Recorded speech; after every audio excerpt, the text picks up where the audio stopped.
Butler community. Welcome to our guests joining us on Butler campus this evening, and a special welcome to our guests here on stage. I'm excited and enthused to see the type of interaction we have with our audience, but also the feedback and the conversation that we're going to have on stage tonight. The program this evening is titled, How True is What I Read in the News and Why Should I Care? It's no secret that American trust in the media has been sharply declining in recent years. There are various reasons for this shift, including the collapse of local news, the rise of disinformation campaigns, and the ideological bifurcation of cable news. To many people, the media has an agenda and is biased. Tonight, we're talking to a panel of local and national reporters and journalists to get their side of the story. A few reminders and some thank yous before we get started with tonight's program. You should have received note cards on your way in. Filling those out now or throughout the program with any questions that you may have for our panelists. We'll have some time toward the end of the program for some interaction with the audience, so fill those out, and I'll be running around grabbing those toward the end. Don't hold them up throughout. I'll come grab them at the end. Also, some thank yous. This program is made possible thanks in part to a partnership between Butler University's College of Communication, WFYI Public Media, the Society of Professional Journalists, and the Association for Practical and Professional Ethics, also known as API. API is an international membership organization based at DePaul University's Prindle Institute for Ethics that provides practical engagement for the ethically curious. We also would not be here tonight if it were not for the Indiana Humanities, which supported this event with grant funding from the American Rescue Plan. So big thank you to them. Because of that funding, I have a letter to share with you from Congressman Andre Carson, who supported the passage of this rescue plan. I'll read from that letter now. Congressman Carson writes, "Greetings, friends. It is my honor to welcome you to this special event focused on the role of media and the community's trust. Today's event shines a light on the incredible power that journalism and media have on our society. From local news anchors, investigative journalists, and world news correspondents, the news is so important for an informed and active citizenry.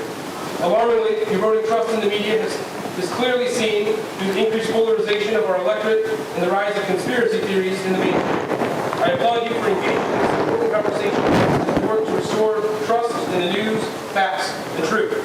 On behalf of the 7th Congressional District of Indiana, I thank Butler University's College of Communication, WFYI Public Media, the Society of Professional Journalists, and the Association for Practical and Professional Ethics for organizing today's event.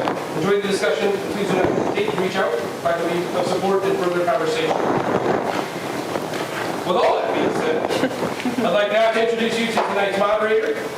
Dr. Leanne Peck teaches media ethics at Colorado State University and is the co-editor of Media Ethics at Work, True Stories from Young Professionals. Her PhD is in journalism ethics from Ohio University. She has worked as a writer and editor at both print and online publications and has master's degrees in English, journalism studies, and philosophy. Dr. Peck is a member of the Association for Practical and Professional Ethics and is a former chair of the Media and Journalism Special Interest Section. Dr. Peck, I'll turn it over to you. Well, thank you very much. Turn on. I have never used it. Please forgive. Is that mean? Do you hear me?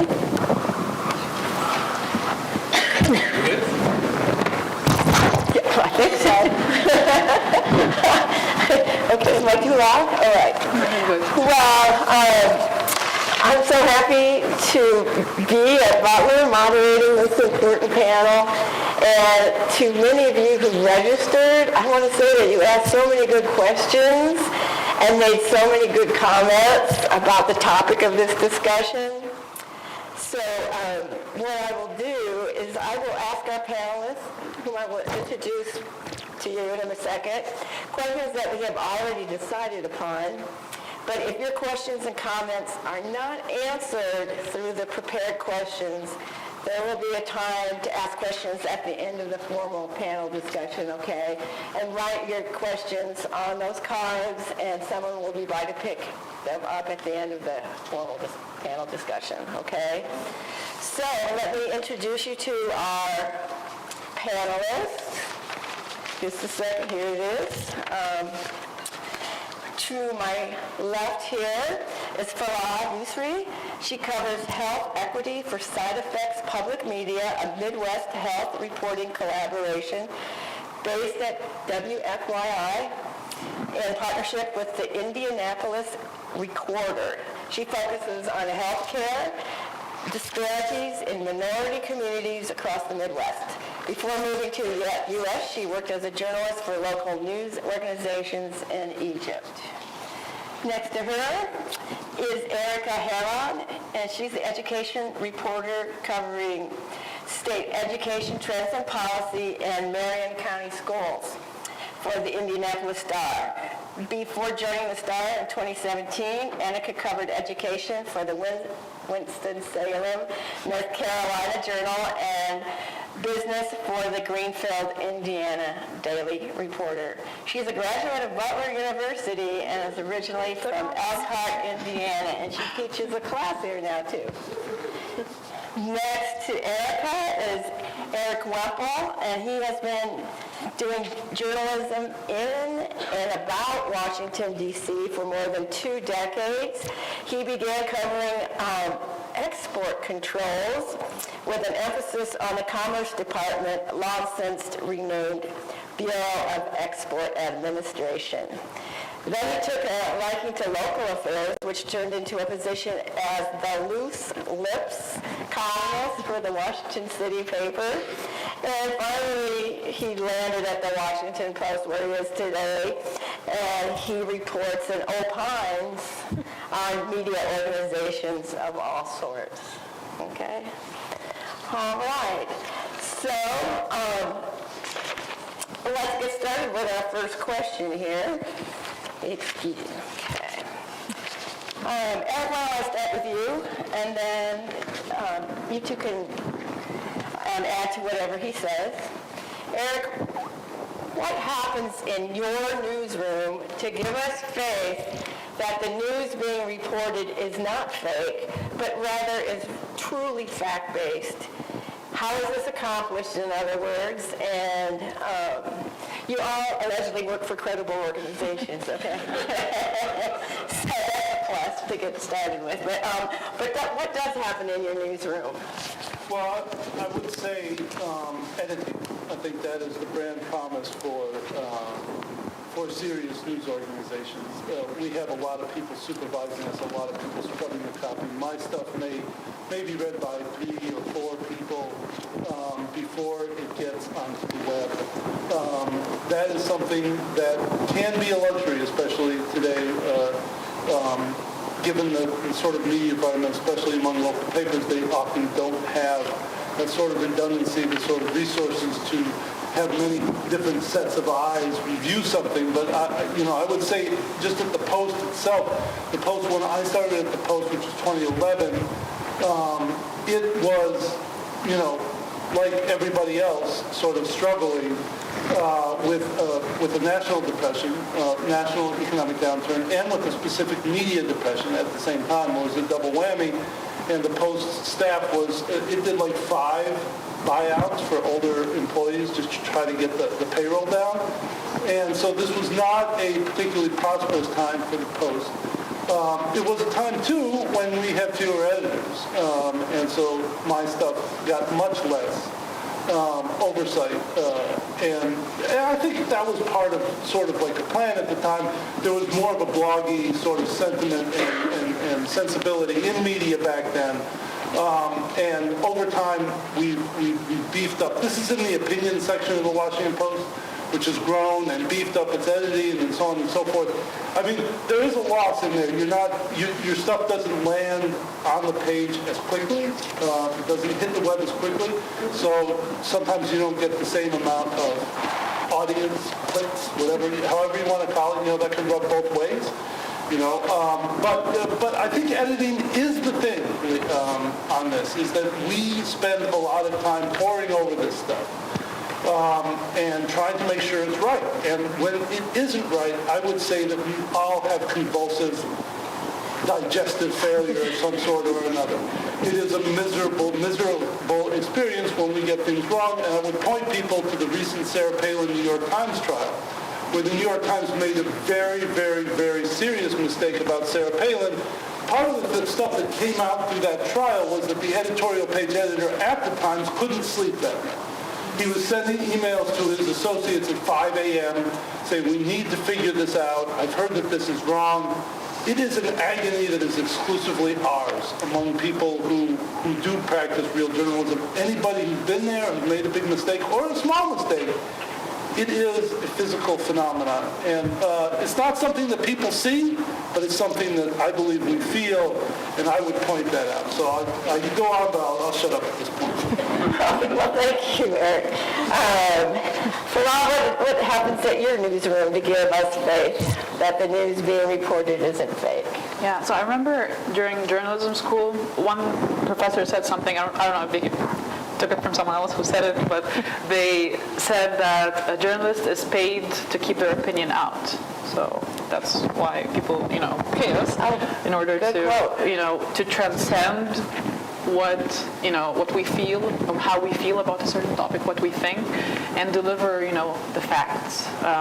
And so in our newsroom, again, of course, editing is the magic word, but let me take you back a step. So reporters, who know their beats, who, speak to the people on the street, we pitch stories, we discuss among each other, and then, if, a reporter is assigned a certain story to work on, I view the reporting process, after I, go on the street and talk to the people and the experts, that's the beginning of the process. Now I sit down, I have this bulk of evidence and information, and now I see what is the story, and I start weaving the threads between the information. Once I do that, my editor, questions every bit of information in there, and while that's, a painful process, it's extremely necessary, and I appreciate it. If they don't do that, I don't feel good. I feel like, it's like, I'm always worried, even after the story is published, I keep, reading my story over and over to make sure that every piece of information is correct. And so, there's a lot that goes on in a story, even in a relatively smaller newsroom. We're a local NPR station, and so our staff isn't as big as the Washington Post, but we really, my story, again, at least 2 people read it, so my direct editor, and then we have a digital editor who posts the story online, makes sure it looks good, hyperlinks every single piece of information that we can hyperlink to, so our audience can go to the study to look at the actual study or the actual set of data, on the CDC website or whatever. And so there's a lot that goes in the process that should inspire confidence in, legitimate news organizations. Great, thank you. And Erica, what about the Star? Yeah, so our process works much the same, right? We have a team of editors, and I would say, similar to Farad, there's at least always 2 people who read my story before anyone else, before you guys ever see it, before it lands, on IndieStar.com. Minimum of 2 people, right? Sometimes it's more, depending on who's available, how many editors we have working that day, and what kind of story it is too, right? If it's a really quick turn, if breaking news, it's going to be, 2 people. If it's a longer project, there's probably more people, more sets of eyeballs on it at that point. But I would say it starts even before that, right? And what happens in our newsroom to ensure that we're producing content that people can trust is it starts with our hiring process of who the journalists are that we bring into our newsroom. So making sure that we're hiring, trained journalists who also understand how important this is, because it is important that we get it right. And we're all human. Everyone makes mistakes. But as Eric was saying, when you make a mistake, it's incredibly painful, and it hurts all of us. We all have a vested interest in making sure that, the journalists at these newsrooms, at our, trusted news outlets are doing a good job, because if, there's one person who makes a mistake, it doesn't just hurt that person, right? It hurts the credibility of the entire outlet, and maybe, even broader than that. So you can bet that there are mistakes that get made, and we'll have public-facing conversations about them, but we have much longer and more robust and in-depth, private conversations within our own newsroom about how it happened, how we prevent it from ever happening again. But I think we have a robust team of editors who read every story, who question, what we're producing, what the story says, make sure it all checks out. And those conversations happen throughout the process too, right? It doesn't just, it's not as, you turn in a finished story and they look at it and say it's good to go. You're talking to your editor at the beginning, the middle, and the end of that process to make sure that you're covering all of your bases. You're talking to everyone that needs, all the stakeholders involved. So it's a whole process. And I'd like to add that we, as a reporter, I may start with a certain hypothesis, and then it might not end up like being the story. The story might be something totally different, and that's the goal, you know, to report on the story is to basically see what the facts are and then report that. I'd also like to add that as a health journalist, specifically during the pandemic, it's been tough because, you know, 2 years ago everything was new. You know, the virus was new. Like no one knew how to protect ourselves, how to protect our communities, and so scientists were trying to figure out things and then putting out their findings in the form of, you know, studies. And so when we report, when we do our job as health journalists, we're trying to rely on science and evidence. And we make it very clear when we're reporting on a peer-reviewed, published study, we make it very clear. If it's not peer-reviewed, if it's a preprint study, we also make it very clear. And we rarely report on that. On that one. Yeah. Okay. All right. Well, since I have you here, it seems like all of your standards are similar to your organizations. But how do you personally ensure that your reporting is fair and balanced? Or is that just something innate in you, so to speak? I think you've been talking about it, about how you do your research and so forth, and you do start with a hypothesis sometimes, like with a research paper. But how do you personally ensure that your reporting is fair and balanced? So again, like the hypothesis, I'm never like bound by a certain like set of beliefs or a certain like idea about what the story is. I let the reporting tell me what my story is. Also outside of the reporting process, like even if I'm not working on a specific story, I make sure that I'm always having conversations with people in the community. And I think that's where the community engagement arm of many of the news media nowadays comes handy, because they arrange, you know, listening sessions with the community. And so we might be sitting with, you know, a certain group of the community without a reporting agenda. We're just listening to what they have to say and then deriving the ideas for our reporting from the people. And I've read a Pew Research study, a report recently that was put out, and it said that people are more likely to trust the news if they can relate to it, if they see it reflects their own experiences, it reflects them, they can see themselves in the story. And so community engagement really is very important, especially right now. Okay. And Erica? So the question is, how do I ensure, like personally, that my How do reporting you is... personally ensure that your reporting is fair and balanced? Yeah, I mean, that's my whole job, right? Is it innate in you? I think it becomes innate almost. Almost, right? Yeah. But that's not to say that there aren't things that we do to make sure that that happens, right? It starts with, you know, good research. Before, you know, you even start talking to someone, you're reading up on whatever it is that you're talking about or the story that you're working on. You're doing research ahead of time to see, you know, who are all of the voices that need to be represented in this story, who are all of the players, and to make sure that then when you go out and are doing the reporting and requesting interviews, that you're covering all of those bases. You also, you know, are making sure every time you talk to someone, you're asking, who else should I be talking to about this, to make sure that maybe there's someone that has a stake or an interest in this that you haven't thought of, that you know, someone can point you in that direction. And then, you know, it's about not being afraid of asking, you know, difficult questions, of requesting difficult interviews, particularly, you know, on contentious stories. You don't want to shy away from, you know, reaching out to someone who maybe won't like what you're working on. You know, those are sometimes the most important people and voices to include in a story. But that is our job, so that's what we get paid to do. And so you're just making sure you're, you know, including all of those voices in your stories. And that's not to say that we get it right every single time either. You know, we get a lot of feedback from readers, and sometimes it's fair, and sometimes, you know, maybe it isn't. But what I always try and do is consider particularly negative feedback from readers. I always try and consider, like, do they have a point here? is there something that I missed? Do I have a blind spot that I need to check the next time I report on this issue or, do my job? And sometimes, even if I don't always like the way that people communicate with us, sometimes they have a point, and they point out a blind spot that you may have had, and you just try and do better the next time. Yeah, you have the education beat, so, yeah. It's been an interesting couple of years on the education beat. It has. Eric, do you have anything to add to that? Well, I must say that when you sent around these questions, I saw that one. I think that pretty much, this question alone is sort of worth the trip for me, because I've been in journalism now for like 30 years or whatever. I don't count, but I don't think I've ever been asked this question. Yeah, I appreciate you putting it before me. I think it's sort of like an interesting thing to have. Ponder, right? Face down. Yeah, I do. I think it's a tremendously helpful exercise here. And the thing that I would say is probably not enough.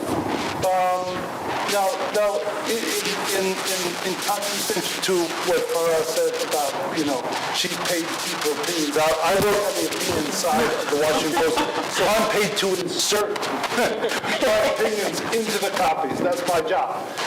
But even as an opinions writer, one of the things that I try to be absolutely religious about is seeking comment from whomever I may be either supporting or criticizing. And I believe that very fundamental singular act is kind of a self-cleaning oven on fairness. If you are serious about seeking comment from whomever it is under fire, or the sort of the target, or the main source, the main area of criticism, if you're serious about that and the person has trust in you that they will give you their side of the story, that is the ticket. In my view, the most fundamental and the most important thing you could possibly do in journalism, and that is to listen and not give them 15 minutes before you post your story, or an hour. That you give them a meaningful amount of time to provide their response, and that you consider it. And once you do that, you're forced to sometimes deal with things that you never thought of before. And you're forced to, all of a sudden, go back to whatever that first person said and say, oh my Lord, that person was really spinning. One of the biggest things that I've learned in journalism over the years is whether the tip comes in via email or phone or one of your tip-offs or whatever, it has a tremendous prejudicial effect on your mental process. It lodges in your brain. That first tip, that first bit of information, it lodges in your brain because you think that someone has just told you something that's hot and true and so on and so forth. One of the biggest struggles you have as a journalist, and this is one of the things I would say here, is to take that with a grain of salt and say, I don't know this. I have heard this. I have no idea whether this is true. So don't write anything about it. Don't barely even repeat it. Make sure it's true. It's amazing how so many errors arise from the lodging of first impression in the journalist's head. That is one of the, so I would say that is one of the things over the years, and having written about, because I cover the media, I've seen a lot of people make mistakes this way. I have sort of like a PTSD about it. It's like, there's Twitter. I'm really careful on Twitter. I'm lame on Twitter because I've seen so many people throw their careers away by making stupid comments on Twitter. But it's this. It's that first mover sort of thing. And that's one of the things that I've learned over the years, that you have to be very careful. Okay. You're passionate about that. I am. Well, that's good to see.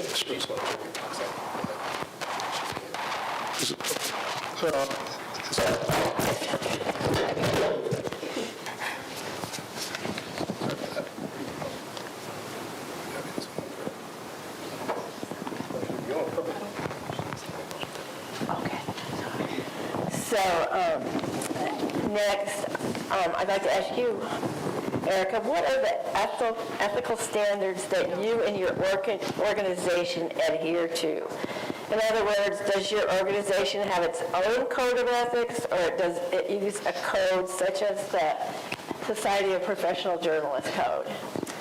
this is an interesting question. I had to go look it up. Oh, no. I read it, and I was like, I'm not entirely sure what our code is. It the same as the SBJ? So we do have our own separate code of ethics. And everyone's saying, oh, no, now that's not, we adhere to a code of ethics. We believe strongly in doing our job in an ethical way, but it's not something that a document I reference every day that I do my job. Okay. But we do have A list of principles or guidelines? Okay. we do. So it's actually the USA Today network, of which the Indianapolis Star is part of that network, has a kind of network-wide code of ethics that principles both for reporting, for interacting with sources, for editing, publishing, all sorts All of things. kinds of things then. It's Well, a now lot. you know where it is. I do. You can Google it. It's out there. Anyone can find it. It's not dissimilar from SPJs. It's a lot of the same concepts. I think many news organizations, like credible news organizations, will have similar code of ethics. So for us, for WFYI, we're part of NPR network, and so you can go to npr.org/ethics. You can find everything there, and it's very interesting because it even touches upon the journalist's personal lives. And so, what you can say on social media, how you conduct yourself, on public pages, but also on your personal page, because there's no such thing as safe space online, whatever you say or post, can be used against you or against your news organization, or at least reflect on you and your image as a journalist and your impartiality. Even speaking engagements like these, the rule of thumb is if you can't say it on radio, on NPR, then you don't have to say it in a speaking engagement or in an event. So no secrets today. Okay. All right. Okay. What about you, Eric? We have our own. Ethics code at the Washington Post. A lot of these news organizations, we sort of reinvent the wheel on these ethics codes. They all seem to be pretty alike. I think the Washington Post is very good. The one thing, and yes, I think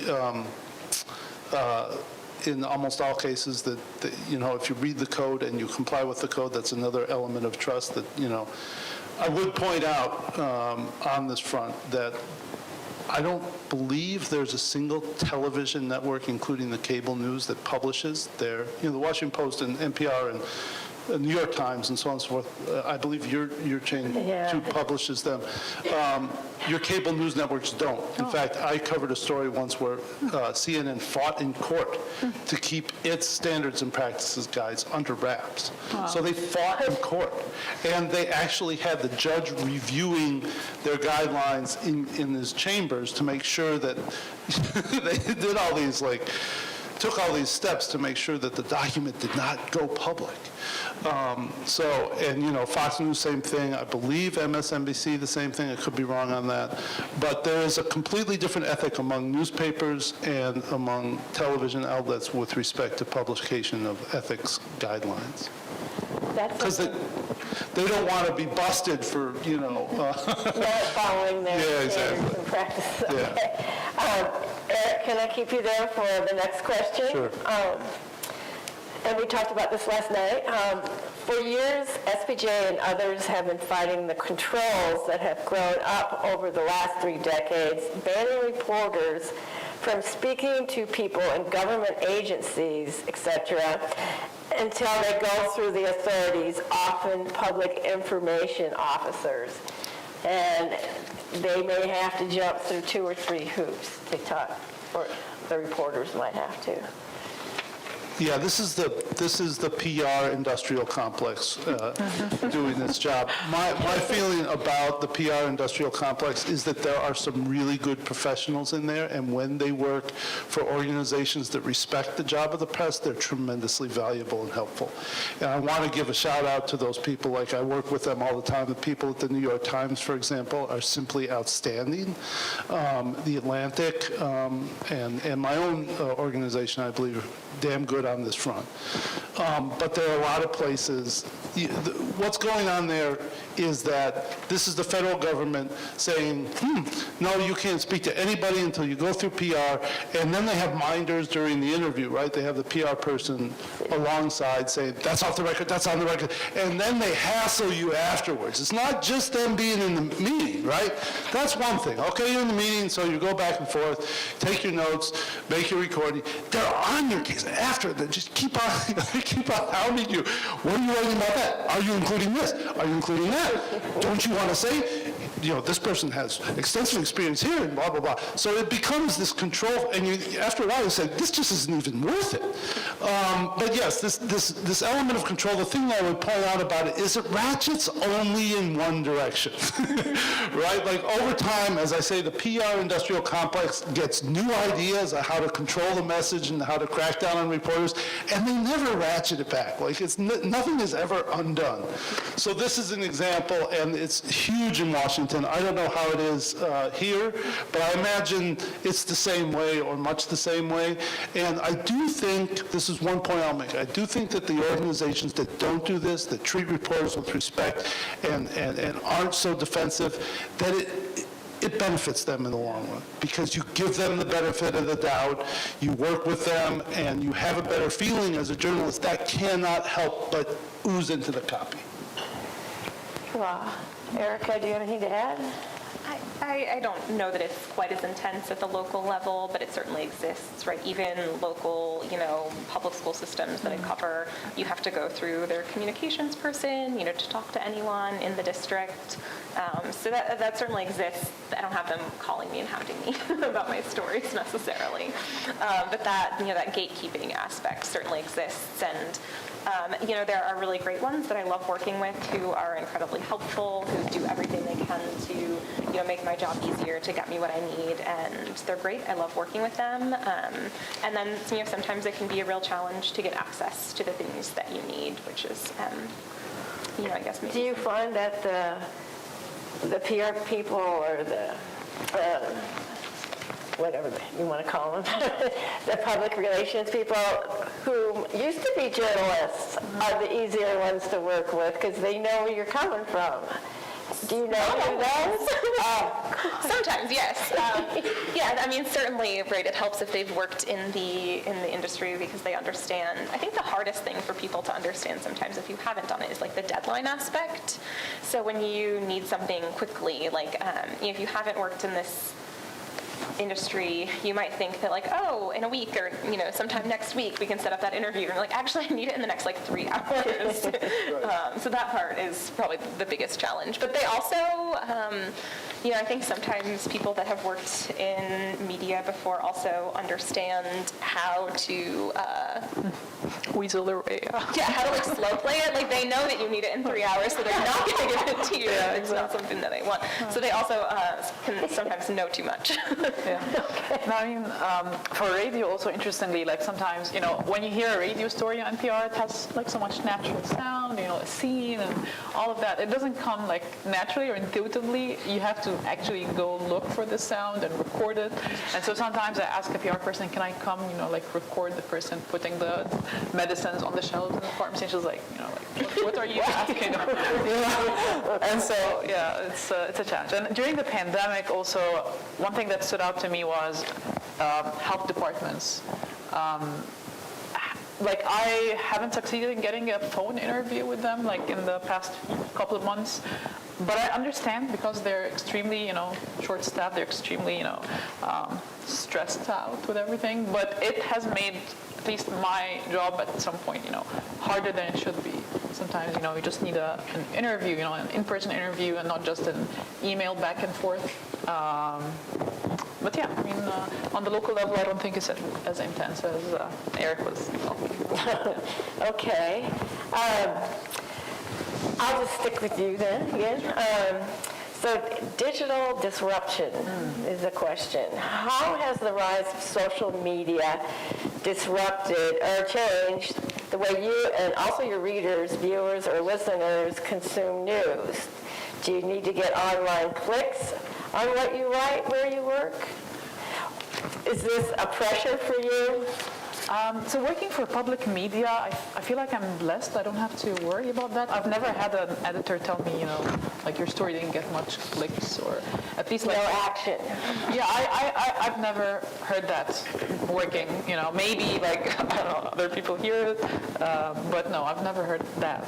The problem now in the U.S. and other parts of the world, because I've worked as a journalist in other parts of the world, is anyone can find, an article or a TikTok or like a WhatsApp message that backs whatever they believe in. And so the truth becomes what people want it to be. And that's a problem. Sometimes, honestly, as a journalist, you feel like, does it even matter the quote that I'm going to get from this expert, or, the analysis I'll do of this data? But then remember, like, during these very foggy times, our job as journalists is extremely important, to shed a light on what's true, what's not, and to present the facts.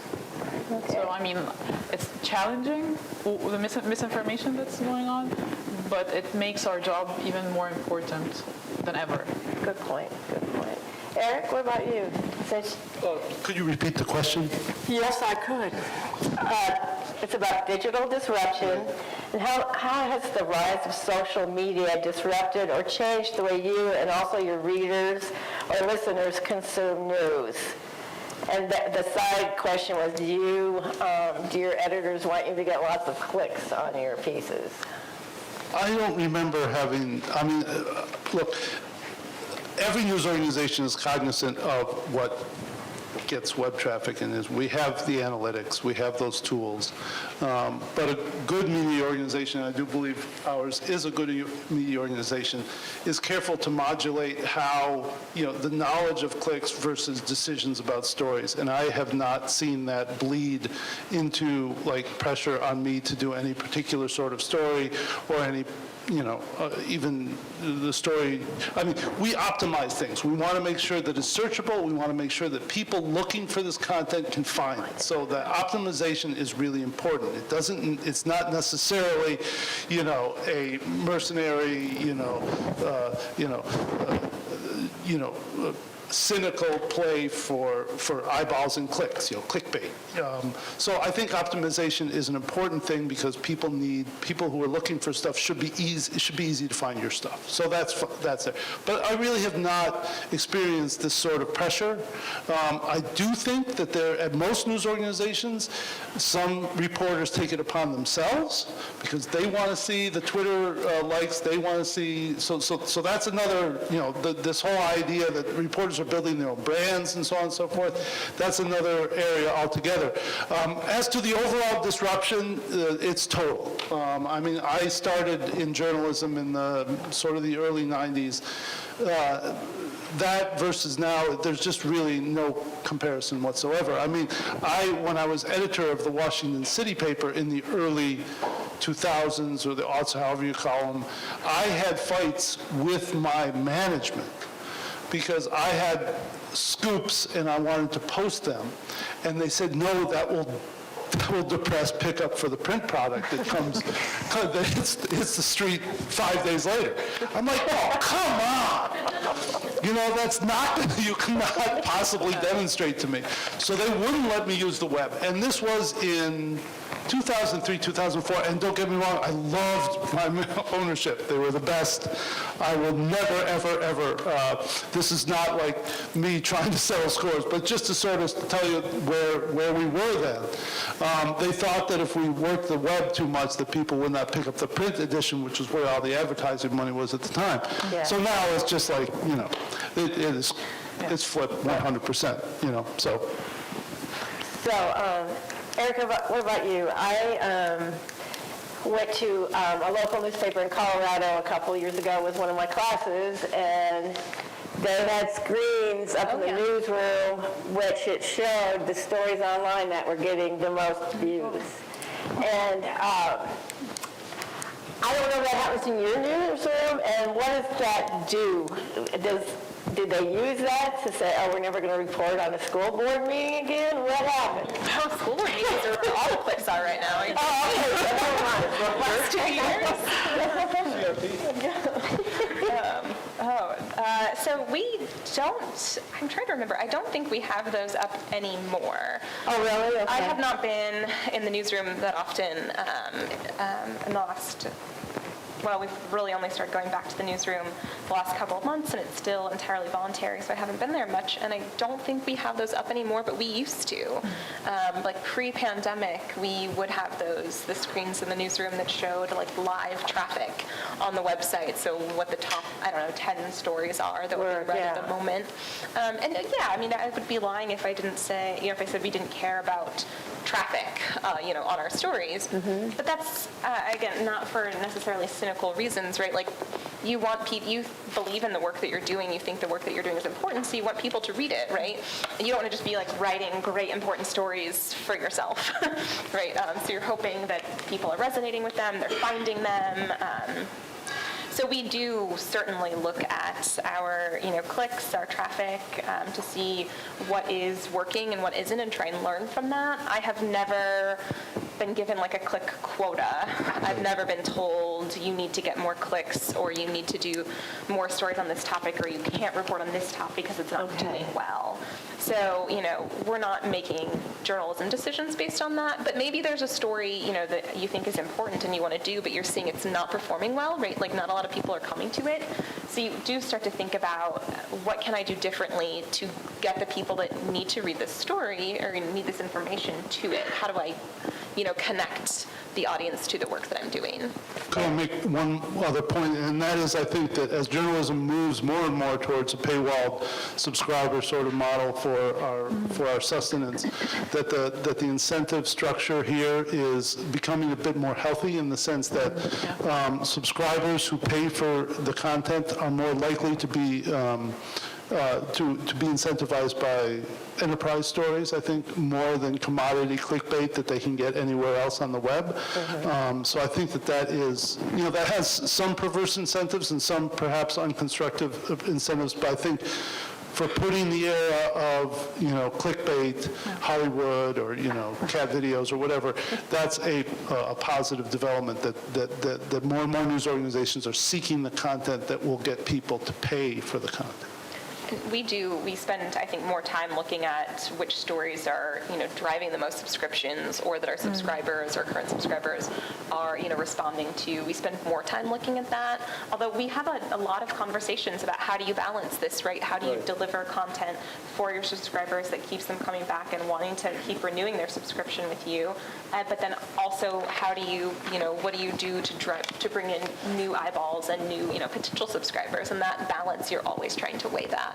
Yeah, okay. But the disruption piece that you were talking about too, and how we consume news, I mean, so I have not worked in this industry pre-social media, right? Like, that has existed the whole time I've been here. But even in the last, decade, we've seen it change, and we've, especially as much as I think it's how much people are reading news on their phones, which is the way most people are reading the news now. We do have to think differently about sometimes how we package stories or how we produce them to make them more, easily readable on that tiny screen too. So those are the kinds of things you have to think about, is how people are coming to your story, how they'll be reading it, and make it easily digestible.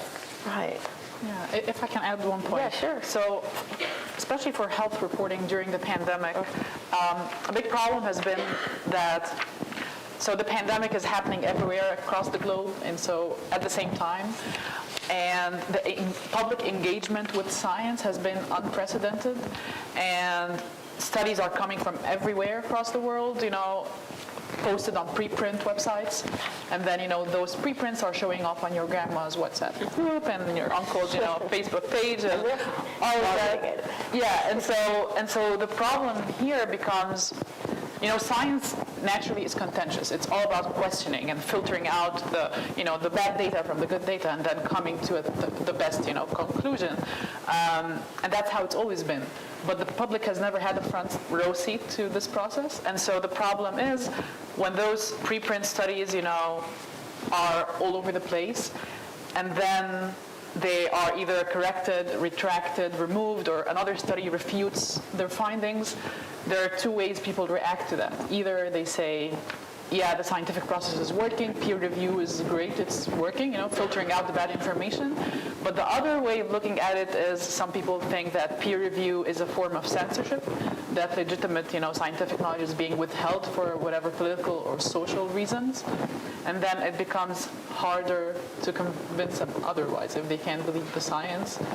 And so as a journalist, I feel it's become more important than ever to give our audience the tools to evaluate how we come to the data, how we come to the facts, and how do we verify these facts before we present it to them. Okay, I have a question. Okay, so how should we cultivate a better understanding of how journalism works in our society or in all your news organizations? And so, do you have something to say about that? Because you were just talking about that.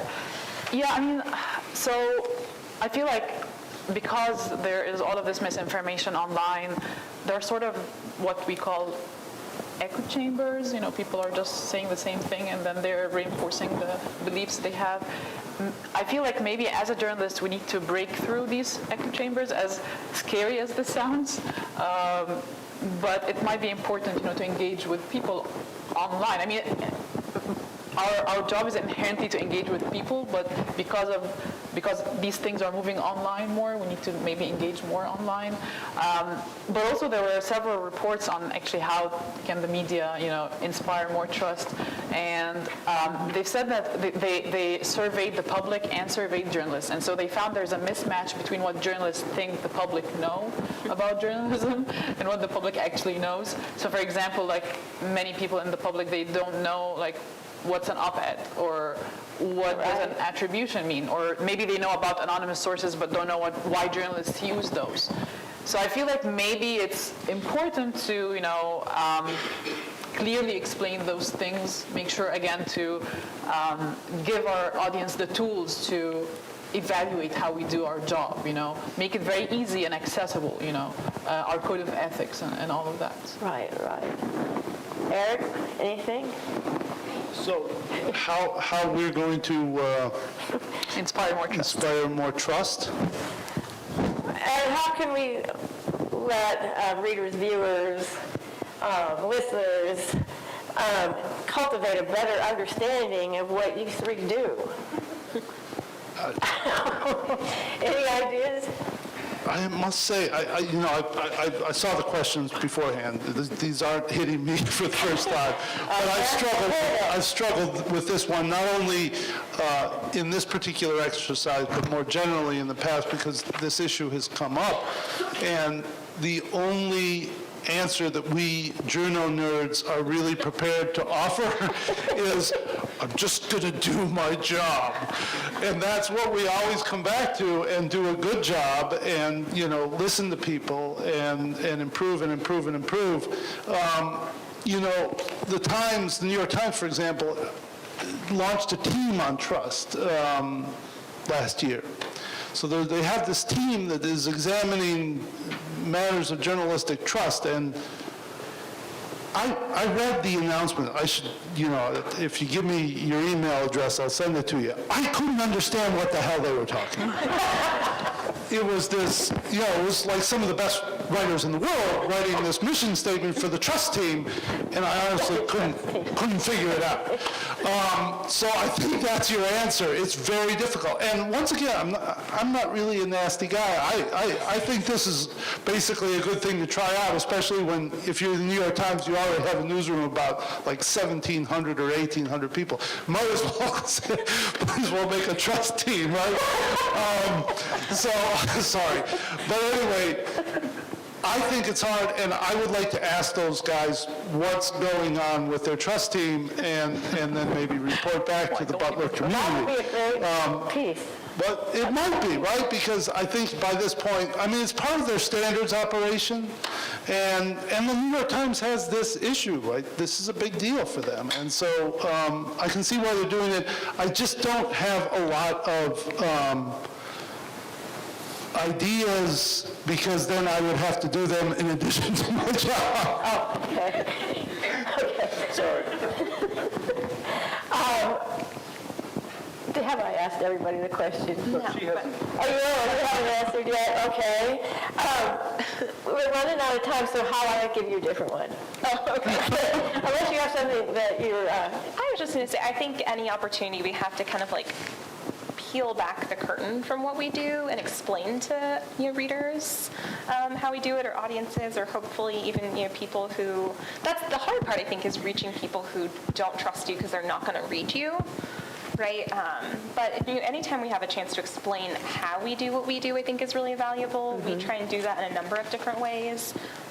Like personally, my teammate and I have a newsletter, and sometimes we'll use that as a space to explain how we did a story that we, have recently published, which isn't something that normally would make it on, like doesn't make it onto the IndyStar's website, and it wouldn't make it into print.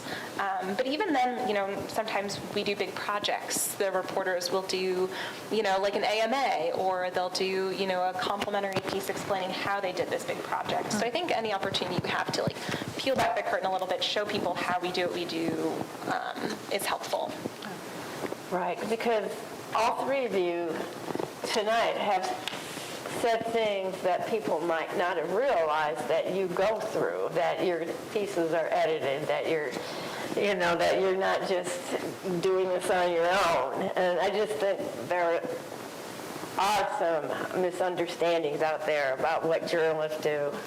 One thing I'd point out, that news organizations have been doing this sort of thing for a while now, and the trust levels don't necessarily reflect any improvement. So this, I agree with that. I'm just saying there's a trust problem that's deeper than this, and it involves Fox News, and we can get into that if you want to. Anybody want to know about Fox News? Just kidding. Okay, I'm just kidding. His opinion on Fox News, or what you know about Fox News. Never mind. Okay. I think that maybe we should take a break, because the next question is actually one that I dropped on the floor from you over there. Okay, and do you want to take a break, and do you have any other questions we can collect to ask the panelists? Yeah.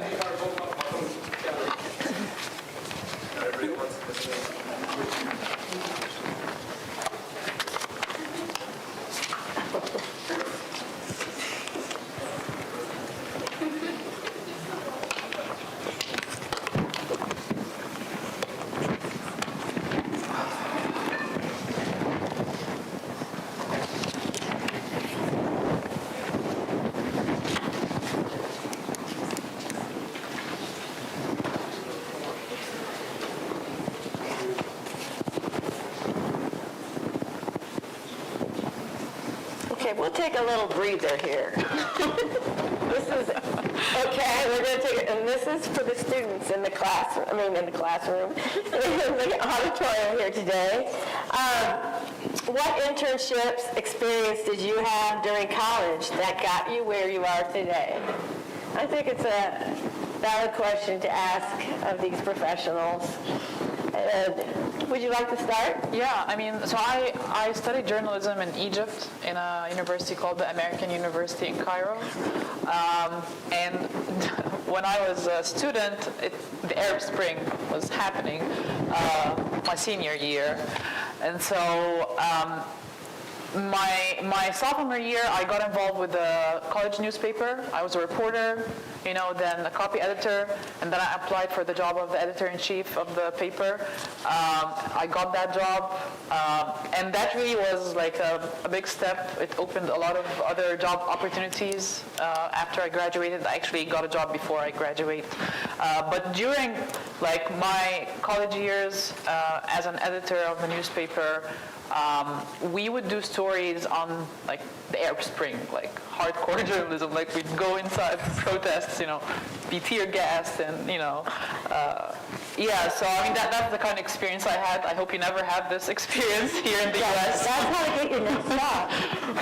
but yeah, I'm grateful for all the experiences I had, and it got me where I am now. That's great. So I went here And let's see, I actually started at the Collegian my freshman year, second semester. I was the staff astrologist. It's my first job. Did you make things up? Yes, I did. I invented the horoscopes every week. I had no expertise or experience to warrant that job, but I just really wanted to be on staff. That was the only position they had open. I was like, sure, I'll take it. Whatever you have. So I started there my sophomore year. I was the assistant sports editor my junior year, editor-in-chief senior year. I think the Collegian is incredible. It was a great experience. I also did 4 internships in college. So I interned at a weekly paper. I did the Washington, D.C. semester and interned at National Geographic magazine. So all the students in the audience, it's an incredible experience, the D.C. semester. Highly, highly encourage you to take advantage of that opportunity if you can. I also interned at Indie Monthly, and then I interned at the magazine, and then at the National Federation of State High School Associations, which is like the high school NCAA kind of, and was more of like a kind of communications intern working on some of their magazine and like internal communication products. So all those were really great experiences, and I think absolutely are the reason I got my first job out of college and they were willing to take a chance on a brand new graduate, is because I had a lot of experience on my resume. Can I just ask you one more thing? How would you recommend gaining trust from classmates and readers? This sounds like someone who perhaps works at the Collegian. Yeah. When you work to report fair and balanced stories and uphold the SPGA Code of Etiquette, you are students and your staff turns over at least every 4 years as a student publication. The turnover is super hard at the Collegian, and also, I mean, it's difficult because like you're all learning how to do this right now, right? So you're coming in and still learning, so there are going to be mistakes that are made. But I think, the best you can do is learn from those mistakes, and then like, we do at the professional level, is just try and have those conversations with your community about why what you do is important, how you do what you do, what those, let your, let the campus community know how you guys go about the work that you do, and why that, that means that you can be trusted. I'm sure, I don't think a lot of students understand the work that goes into the Collegian and how they do that job. It's the same, it's the same. And Eric, how did you get started? Why are you an opinion writer now? I don't know. My college, I didn't have the same sort of journalistic experiences. I did. I mopped up puddles at the nursing home, county nursing home in my freshman year, and then I did construction, and then I worked in the Alaska fish industry after my junior year. My father was very big on, you've got to work with your hands. So I did a lot of that sort of thing, but I did, while I was in college, I was the on-campus representative for the New York Times. That was purely delivery, though. There was no journalism. It was just getting subscriptions and sort of a hustle. Because you got to get the kids when their parents come for orientation. You want your kid, don't you want your kid to be informed, sort of thing. Anyway, so that was I really didn't get into journalism till like 8, maybe 5 years out of college. So. And, where did you work then? Or how did you get, what was your experience to get I taught into Spanish journalism? at a prep school for a year, and then I went to D.C. to do a graduate program. I became very interested in local affairs in D.C. because D.C. is a really interesting jurisdiction. We don't have, I'm still a resident, we don't have meaningful congressional representation. The politics there around the time it was Marion Barry, so I was very interested in local politics, and I became the columnist for the Alt Weekly on politics, and then moved from there.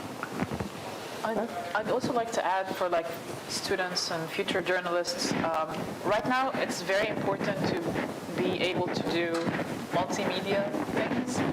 So, get to try to take your own photos, take your own video, do your own audio, experiment with all of that, because this experience will come in handy and will open up so many opportunities in front of you. So don't just, do the traditional, especially now, I'm pretty sure like you guys do that already, but don't just be stuck with the, print or like digital text story. Experiment with other things, and don't worry, you'll make mistakes in the beginning, but it's a learning process and you have to go through it. Okay, so here is the question. Okay. So here's the question: how can an audience member spot symptoms of fake news? And my question was, what suggestions might you have for the audience on how to become more media literate, or how to be more discerning about the reporting they encounter?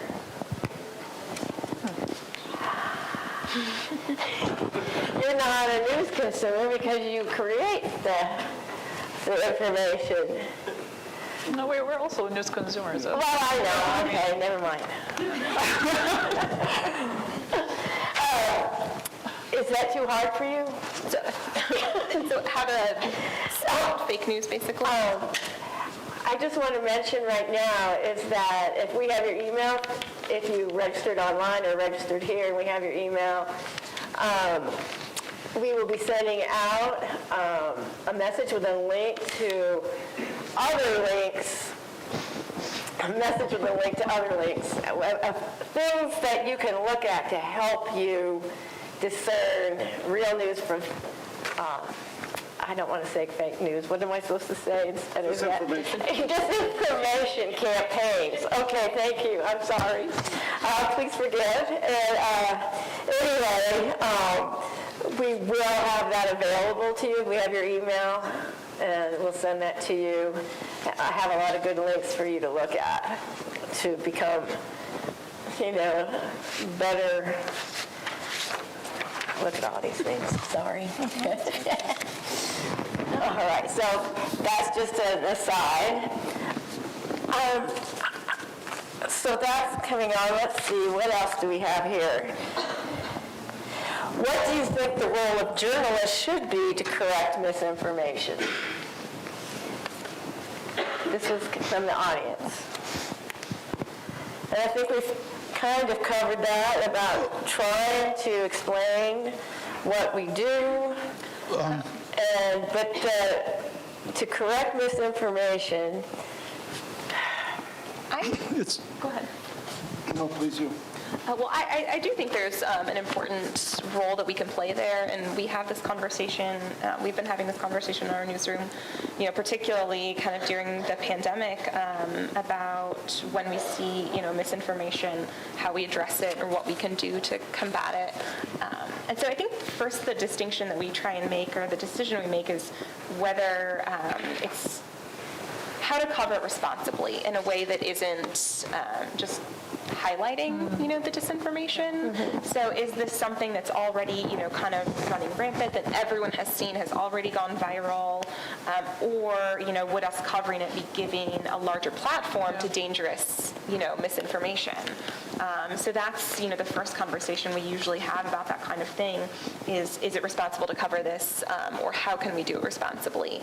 And then, there was a story I did about a doctor who was going around to a lot of local school board meetings and presenting a lot of really dangerous misinformation, disinformation. And at that point, that had gone viral, so we, it kind of had already risen to the level of, okay, we can cover this, and then how do we do that responsibly, and how do we, and give people good information and kind of refute some of the things that we're being told. Go ahead. The thing that I would point out is that news organizations about 20 years ago, factcheck.org, then PolitiFact, and so on and so forth. There's an entire fact-checking sort of business that grew up to counter misinformation, pretty much originating in the political realm, but also getting pretty heavy in health, too. I mean, AIDS was a big disinformation boomlet as well, and obviously we've seen that in the pandemic. The point that I would make about it is that it is very fraught, because the moment you make a mistake as a fact checker, you're cited as a source of disinformation yourself, and so on and so forth, and you can't rely on the fact checkers. It's the same thing that Michael Lewis wrote about referees in our society. People who make decisions, people who arbitrate, are all under siege. Referees, whatever, judges, fact checkers, so on and so forth. This is an age in which we don't trust anybody, and the people designated to sort of arbitrate and mediate and so on and so forth are under fire like never before. I do want to just sneak in the point that I wanted to make about Fox News and trusting the media, if you don't mind, and that is that we as journalists, and the point you made is a good one about, explaining ourselves and doing what we can to be transparent and so on and so forth. And I think we should do every single one of those things. But I would also say that as long as the #1 cable news network with the longest tail on the web continues to essentially make it a part of their business model to slander mainstream media and to plant these ideas that the mainstream media is just out to spread disinformation itself, that our efforts to boost trust will always sort of like, they'll get us only so far. Yeah, I want to add that it's a huge responsibility, because the kind of talking points you're mentioning about media being the enemy of the people and everything, they start in the U.S. but then they spread all over the world. And so when I speak other languages, and so when something is said in the U.S., it becomes normalized in other parts of the world because that's like a reference. And so it's a huge responsibility here. So for those of you who do want to know right away what you can do these things to check yourself. When you are reading something, check to see what is the motivation of that information, what platform is it coming from, how was the information collected or obtained, what sources were used, and what is the point of view, so to speak. Check those things. I mean, you can start doing that right away, right? And I think it's wonderful that Butler is teaching a media literacy class, where Colorado State is not yet teaching one. And I really, really think it's important. It's important. How much more time do we have? Just round it up? Okay, so, okay. All right, just a minute. I have some final comments. Okay. I did want to ask each one of you quickly, what brings you hope? What brings you hope? That there are people like you out there who are trying and doing your best? That there are people like this out there. Yeah, I'm interested in knowing about it, right? I know more of the next generation of journalists coming up. I think we're at a really interesting time for news. I think there's a resurgence of interest in what we're doing. So it's particularly, getting the opportunity to teach young journalists brings me a lot of hope. Okay.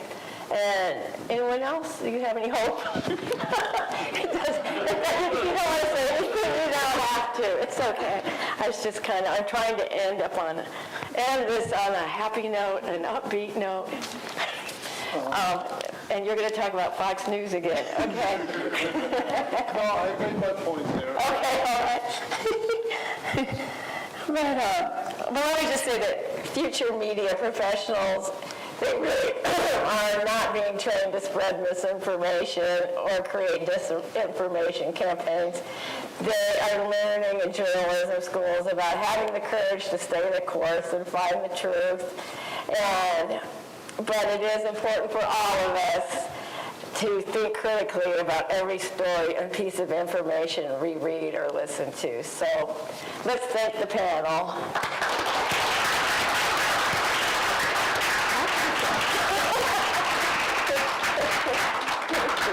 Thanks, Dan.